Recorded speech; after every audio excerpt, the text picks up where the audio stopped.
KPCC ಅಧ್ಯಕ್ಷರಾಗಿ ನೂತನವಾಗಿ ಅಧಿಕಾರ ಸ್ವೀಕರಿಸಿದ ಬಿಕೆ ಹರಿಪ್ರಸಾದ್ ಅವರಿಗೆ ಮಾಜಿ ಸಿಎಂ ಸಿದ್ದರಾಮಯ್ಯ 2 ಬಿಗ್ ಟಾಸ್ಕ್ ಕೊಟ್ಟಿದ್ದಾರೆ ಅಂತ ಹೇಳಲಾಗ್ತಾ ಇದೆ. ಒಂದು, 2028ರ ರಾಜ್ಯ ವಿಧಾನಸಭಾ ಚುನಾವಣೆಯಲ್ಲಿ ಮತ್ತೊಮ್ಮೆ ಕಾಂಗ್ರೆಸ್ ಅನ್ನು ಅಧಿಕಾರಕ್ಕೆ ತರೋದು, ಹಾಗೆ ಮತ್ತೊಂದು 2029ರಲ್ಲಿ ರಾಹುಲ್ ಗಾಂಧಿ ಅವರನ್ನು ಪ್ರಧಾನಿ ಮಾಡುವುದು.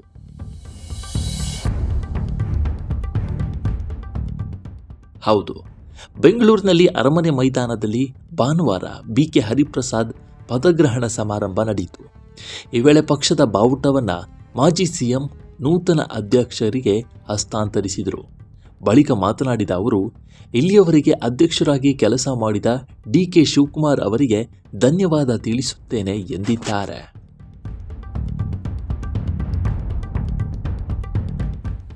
ಎರಡು 2028 ಹಾಗೂ 2029ರಲ್ಲೂ ಮತ್ತೊಮ್ಮೆ ನಮ್ಮ ಪಕ್ಷವನ್ನು ರಾಜ್ಯ ಮತ್ತು ಕೇಂದ್ರದಲ್ಲಿ ಅಧಿಕಾರಕ್ಕೆ ತಂದೆ. 2029ರಲ್ಲಿ ಕಾಂಗ್ರೆಸ್ ಅಧಿಕಾರಕ್ಕೆ ಬಂದು ರಾಹುಲ್ ಗಾಂಧಿ ಅವರನ್ನು ಪ್ರಧಾನಮಂತ್ರಿಯನ್ನಾಗಿ ಮಾಡುವ ಸಂಕಲ್ಪ ಮಾಡಬೇಕು ಅಂತ ಹೇಳಿದ್ದಾರೆ. ಹರಿಪ್ರಸಾದ್ ಅವರ ನಾಯಕತ್ವದಲ್ಲಿ ಪಕ್ಷ ಸದೃಢವಾಗಲಿ, ಬಲವಾಗಿ ಬೆಳೆಯಲಿ ಎಂದು ಆಶಿಸುತ್ತಾ ನನ್ನ ಸಹಕಾರವನ್ನು ಸಂಪೂರ್ಣವಾಗಿ ಅವರ ಜೊತೆ ದಾರೆ ಎರೆಯುತ್ತೇನೆ ಎಂಬ ಭರವಸೆಯನ್ನು ನೀಡಿದ್ರು.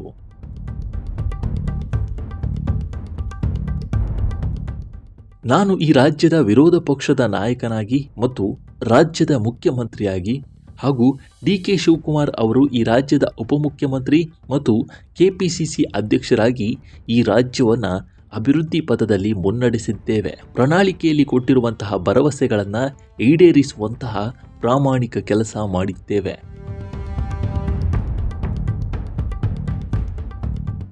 ಕಾಂಗ್ರೆಸ್ ಪಕ್ಷ ಮತ್ತು ಸ್ಥಳೀಯ ನಾಯಕರಾದ ನಾವೆಲ್ಲ ತೀರ್ಮಾನ ಮಾಡಿದ್ದಂತಹ 5 ಗ್ಯಾರಂಟಿ ಯೋಜನೆಗಳನ್ನು ಜಾರಿ ಮಾಡಿದ್ದೇವೆ. ಕಳೆದ 3 ವರ್ಷಗಳಿಂದ 1,40,000ಕ್ಕೂ ಹೆಚ್ಚು ಕೋಟಿ ರೂಪಾಯಿಗಳನ್ನು ಗ್ಯಾರಂಟಿ ಯೋಜನೆಗಳಿಗೆ ಖರ್ಚು ಮಾಡಿದ್ದೇವೆ ಅಂತ ಸಿದ್ದರಾಮಯ್ಯ ತಿಳಿಸಿದ್ರು.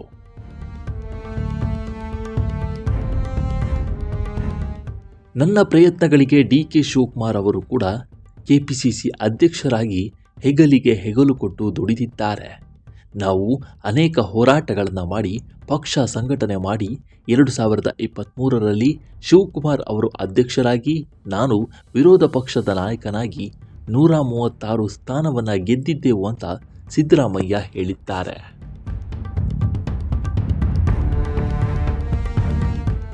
ಒಟ್ಟಿನಲ್ಲಿ ನೂತನವಾಗಿ ಅಧಿಕಾರ ವಹಿಸಿಕೊಂಡ ಹರಿಪ್ರಸಾದ್ ಅವರಿಗೆ 2 ಮುಖ್ಯ ಟಾಸ್ಕ್ಗಳನ್ನು ಸಿದ್ದರಾಮಯ್ಯ ಕೊಟ್ಟಿದ್ದು, ಅದಕ್ಕಾಗಿ ಕೆಲಸ ಮಾಡುವುದಾಗಿ ಹರಿಪ್ರಸಾದ್ ಕೂಡ ಭರವಸೆ ನೀಡಿದ್ದಾರೆ.